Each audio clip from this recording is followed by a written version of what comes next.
Hello दोस्तों, मैं M के सर, आपका अपना यूट्यूब चैनल ऑप्शन मैथमेटिक्स में दोस्तों स्वागत है। और आज हम लोग पढ़ने वाले हैं डिटरमिनेंट यानी कि सारणिक। और दोस्तों मेरे चैनल पर लमसम 20 से 25 दिन दोस्तों हो गया, एक भी वीडियो दोस्तों अपलोड नहीं हो पाया था। इसका सबसे बड़ा कारण है दोस्तों कि यहाँ बिजली की बहुत अभाव है।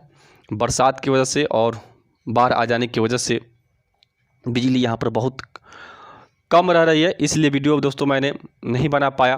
तो दोस्तों मैंने यहाँ पर कुछ इन्वर्टर और बैटरी और सोलर का दोस्तों मैंने व्यवस्था किया है और वीडियो दोस्तों आज हम बना रहे हैं ताकि आप लोग का जो दुख है उसको मैं दोस्तों दूर कर पाऊँ। तो दोस्तों आज हम लोग जो पढ़ेंगे डिटरमिनेंट। तो दोस्तों वीडियो जो आप लोग शुरू से लेकर अंत तक देखिएगा और समझ में आए तभी मेरे चैनल को दोस्तों सब्सक्राइब, दोस्तों शेयर और दोस्तों कमेंट करना मत भूलिएगा। और सबसे पहले दोस्तों हम इसमें छोटी छोटी जो बात है उसको दोस्तों हम जानेंगे। तो आइए ध्यान दीजिएगा। कह रहा है यहाँ पर कि किसी सारणिक के पंक्तियों को असंगत, किसी सारणिक के पंक्तियों के संगत स्तंभों में बदलने पर सारणिक का मान नहीं बदलता है। ठीक है दोस्तों, देखिए डिटरमिनेंट्स पढ़ने से पहले दोस्तों सबसे पहले आपको मैट्रिक्स आना चाहिए और मैट्रिक्स दोस्तों आप पढ़े होंगे तो तभी आपको डिटरमिनेंट आपको समझ में आएगा। और एकदम दोस्तों बेसिक से हम चलेंगे, जितना भी इसमें छोट छोट जो बात होगा दोस्तों हम सारे यहाँ पर क्लियर आपको करा देंगे। तो दोस्तों कह रहा है कि पंक्तियों को संगत स्तंभ में बदलने पर सारणिक का मान नहीं बदलता है। तो ध्यान दीजिएगा, इसको दोस्तों हम डेल्टा पढ़ते हैं, है ना। तो डेल्टा इजकल टू दिया है A1 A2 A3 B1 B2 B3 C1 C2 C3। तो सबसे पहले यहाँ पर दोस्तों मैं बता देना चाहता हूँ कि पंक्ति किसको कहा जाता है, स्तंभ किसको कहा जाता है। ठीक है दोस्तों, देखिए ये आपका फर्स्ट पंक्ति होता है, इसके बाद ये आपका सेकंड पंक्ति होता है, इसके बाद ये आपका थर्ड पंक्ति होता है। यानी कि जो सुता हुआ है ये आपका क्या होगा, पंक्ति होगा। और जो खड़ा होगा इसको दोस्तों हम क्या बोलते हैं, स्तंभ। यानी कि फर्स्ट स्तंभ हो जाएगा, सेकंड स्तंभ हो जाएगा और इसके बाद थर्ड आपका स्तंभ हो जाएगा। दोस्तों जैसे यहाँ पर डैश लगेगा यानी कि डेल्टा डैश, दोस्तों ध्यान दीजिएगा कि पंक्ति आपका था कि A1 B1 C1, ठीक है, A1 B1 C1। दोस्तों ये क्या हो गया है, स्तंभ में बदल गया। पंक्ति आपका क्या था, A1 B1 C1, देखिए यहाँ पर स्तंभ में आ गया आपका A1 B1 C1। पंक्ति आपका क्या था, A2 B2 C2। दोस्तों ध्यान दीजिएगा यहाँ पर अब स्तंभ में आ गया A2 B2 C2। फिर पंक्ति आपका क्या था, A3 B3 C3। दोस्तों देखिए स्तंभ में बदल गया A3 B3 C3। ठीक है दोस्तों, अब आइए 2 नंबर पर ध्यान देते हैं। 2 नंबर कह रहा है दोस्तों कि किसी सारणी का मान शून्य होता है, किसी सारणी का मान शून्य होता है यदि इसका कोई 2 पंक्ति या स्तंभ समान हो। सारणी का मान दोस्तों तभी शून्य होगा 2 उसका पंक्ति या स्तंभ समान होगा। तो ध्यान दीजिएगा यहाँ पर कि डेल्टा इजकल टू, अगर स्तंभ की बात किया जाए A1 A2 A1 B1 B2 B1, ठीक है दोस्तों, C1 C2 C1। ठीक है दोस्तों, तो यहाँ पर हम देख रहे हैं कि पंक्ति आपका फर्स्ट समान है और पंक्ति आपका थर्ड दोस्तों समान है, इसलिए इस सारणी का मान दोस्तों क्या होगा, शून्य हो जाएगा। इस सारणी का मान दोस्तों क्या हो जाएगा, शून्य हो जाएगा। अब यहाँ पर दोस्तों देखिए ये आपका क्या है, अब स्तंभ आपका दोस्तों समान है, 2 स्तंभ आपका क्या है, समान है, इसलिए इस सारणी का मान दोस्तों शून्य हो जाएगा। क्योंकि आपका डिफिनेशन ही कह रहा है कि अगर 2 पंक्ति या 2 स्तंभ समान हो उस सारणी का मान क्या होगा, शून्य। तो अब हम देखते हैं, अब कह रहा है आपका किसी सारणी के पंक्ति या स्तंभ, किसी सारणी के पंक्ति या स्तंभ में कोई गुणनखंड उभयनिष्ठ हो तो उस सारणिक से बाहर ले सकते हैं। देखिए इसका कहने का मतलब यह है कि आप सारणिक से बाहर कॉमन काट सकते हैं। ठीक है, कब, तो यहाँ पर एक चीज़ आपको हम बताते हैं, मान के चलिए कि आप कब आप सारणिक से कॉमन काट सकते हैं। तो सारणिक से देखिए कॉमन काटने से पहले एक चीज़ यहाँ पर दोस्तों आपको समझना पड़ेगा और बहुत इंपॉर्टेंट है। तो दोस्तों आप लोग ध्यान दीजिएगा कि ये जो है आपका फर्स्ट पंक्ति है यानी कि फर्स्ट रो, और ये आपका सेकेंड रो है और ये आपका थर्ड रो है। ठीक है दोस्तों, इसको दोस्तों हम बोलते हैं R1, तो ये भी आपका हो जाएगा R1 और दोस्तों ये हो जाएगा आपका R1। ये जानना बहुत ज़रूरी है। ठीक है दोस्तों, और इसको दोस्तों बोलते हैं हम R2 और फिर इसको बोलेंगे R2 और फिर इसको बोलेंगे हम R2। ठीक है, अब इसके बाद A3 को बोलेंगे हम R3, फिर आपका B3 क्या हो जाएगा R3 और फिर सी आपका क्या हो जाएगा, R3 हो जाएगा। ठीक है दोस्तों। हाँ, तो ये आपका हो गया रो सी। अगर कॉलम की बात किया जाए यानी स्तंभ से, तो स्तंभ से दोस्तों ध्यान दीजिएगा, स्तंभ से यानी कि इस ए को C1 कहा जाता है, फिर A2 को भी C1 ही कहा जाएगा और A3 के भी दोस्तों C1 ही कहा जाएगा। यहाँ पर B1 जो है आपका ये C2 कहलाएगा और B2 जो है आपका ये भी C2 कहलाएगा और B3 जो है ये भी आपका C2 कहलाएगा और आपका C1 जो है ये C3 कहलाएगा और जो C2 है ये दोस्तों आपका C3 कहलाएगा और C3 जो है आपका C3 कहलाएगा। यानी कि अगर दोस्तों आपको R1 से चलना होगा तो ये आपका हो जाएगा R1 R2 R3, ये आपका R1 R2 R3 कहलाएगा, ये आपका R1 R2 R3 कहलाएगा। ठीक है दोस्तों। अगर आपको C1 यानी तो C1 C2 C3 C1 C2 C3 और C1 C2 C3 दोस्तों होता है। तो मान के चलिए दोस्तों यहाँ पर ध्यान दीजिएगा कि अगर क्वेश्चन आपको ऐसे मिल जाए A plus B C1 C2 C3 B1 B2 B3।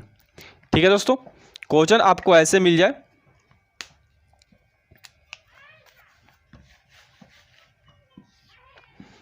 A plus B यहाँ पर C1 C2 C3 B1 B2 B3। ठीक है दोस्तों। तो यहाँ पर अगर कॉमन की बात किया जाए तो दोस्तों हम लिखेंगे, देखिए ये आपका है C1 ये भी कहलाता है, ये भी आपका C1 कहलाता है, ये भी आपका C1 कहलाता है, ये आपका C2 कहलाएगा, ये C2 कहलाएगा, C2 कहलाएगा, ये C3 कहलाएगा, ये C3 कहलाएगा, C3 कहलाएगा। ठीक है। अगर स्तंभ से बात करें तो, अगर कॉलम से, अगर दोस्तों अगर रो से बात करें तो रो से हम लोग का ये R1 होगा, ये भी आपका R1 होगा, ये भी आपका R1 होगा, ये R2 होगा और ये R2 होगा, ये भी आपका R2 होगा, ये R3 होगा, ये आपका R3 होगा, ये भी आपका R3 होगा। तो हम लिखेंगे C1 से कॉमन A प्लस बी लेने पर, तो हम A प्लस बी दोस्तों कॉमन करेंगे तो यहाँ पर 1 1 1 और ये C1 C2 C3 और B1 B2 और B3 दोस्तों ऐसे ही रह जाएगा क्योंकि हमने C1 से दोस्तों कॉमन करा है A प्लस बी। अगर हम C2, अगर मान के चलिए कि C2 के जगह पर A प्लस बी रहता तो हम दोस्तों यहाँ पर C2 लिखते कि हाँ C2 से हम कॉमन क्या कर रहे हैं, A प्लस बी कर रहे हैं। ठीक है। तो दोस्तों ऐसे आपका कॉमन निकल जाता है। अब इसके बाद कह रहे हैं कि दूसरे शब्दों में सारणी की किसी पंक्ति या स्तंभ के सभी अवयवों किसी राशि या व्यंजक से गुना किया जाए तो सारणी में उसी राशि या व्यंजक से गुना दोस्तों हो जाता है। दोस्तों इसका कहने का मतलब यह है कि मान के चलिए कि अगर हमको किसी भी अवयव में हमको गुना करना होगा तो हम यहाँ पर लिख सकते हैं कि C2K, क्या लिखेंगे हम, C2K। तो C2K का मतलब हुआ कि ये आपका C2 है, ये भी आपका C2 है, ये भी आपका C2 है। तो दोस्तों इसमें K से क्या हो जाएगा, गुना हो जाएगा। इसमें क्या हो जाएगा आपका दोस्तों, K से आपका इसमें गुना हो जाएगा। मान के चलिए कि अगर मान के चलिए कि हमको R3 में x से गुना करना है तो ये भी आपका R3 है, ये भी आपका R3 है। ठीक है। ये भी आपका R3 है तो यहाँ पर दोस्तों x हो जाएगा, यहाँ पे आपका x हो जाएगा और यहाँ आपका क्या हो जाएगा दोस्तों, x हो जाएगा। ठीक है दोस्तों। चलिए दोस्तों ध्यान देते हैं। अब कह रहा है क्वेश्चन कि किसी सारणी की पंक्ति स्तंभ का प्रत्येक अवयव दो या दो से अधिक राशियों या व्यंजकों का योग हो तो वह सारणिक उसी क्रम में दो या दो से अधिक सारणिक के योग के बराबर होता है। देखिए अगर मान के चले, अगर इस टाइप का अगर क्वेश्चन आपके लाइफ में मिल जाता है, जैसे कि यहाँ पर देखिए योग में है। ठीक है। A1 plus alpha 1 A2 plus alpha 2 और A3 प्लस अल्फा 3 और B1 B2 B3 C1 C2 C3 है। इसको दोस्तों हम क्या करना है, योग में लिखना है। ठीक है। हाँ, आपका अगर दो योग होगा तो इसको आपको इस तरह लिखना है, यानी कि A1 A2 A3 B1 B2 B3 और C1 C2 C3 और प्लस में आपको अल्फा 1 अल्फा 2 अल्फा 3 और B1 B2 B3 और C1 C2 C3 दोस्तों ऐसे योग में लिखकर आपको हल करना है, यानी कि इसको तोड़ देना है। ठीक है दोस्तों। अब चलिए अब हम देखेंगे, चलिए दोस्तों ध्यान देते हैं। अब कह रहा है किसी सारणी का मान शून्य होता है यदि इसके किसी पंक्ति स्तंभ में किसी भी अवयव शून्य हो।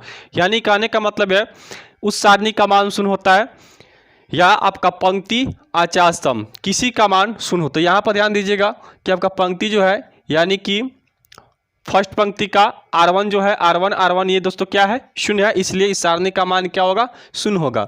अब यहाँ पर दोस्तों ध्यान दीजिए, ये बहुत इंपॉर्टेंट चीज़ है और दोस्तों आगे भी हम चलकर अभी बहुत सारी बात है जो हम लोग को जानना बहुत जरूरी है।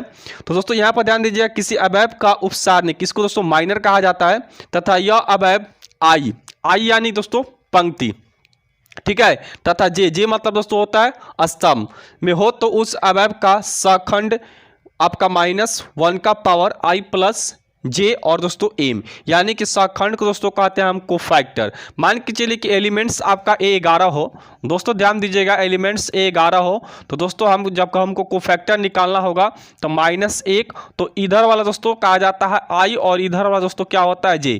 जैसे मान के चलिए कि A12 हम लोग का एलिमेंट्स हो तो 12, यानी कि 1 को दोस्तों हम क्या बोलेंगे I और 2 को दोस्तों क्या बोलेंगे हम J। मान के चलिए हमारा 33 चाहे 32 ही ले लेते हैं, 32 हमारा एलिमेंट्स हो तो दोस्तों तीन को हम क्या बोलेंगे I और 2 को क्या बोलेंगे दोस्तों J।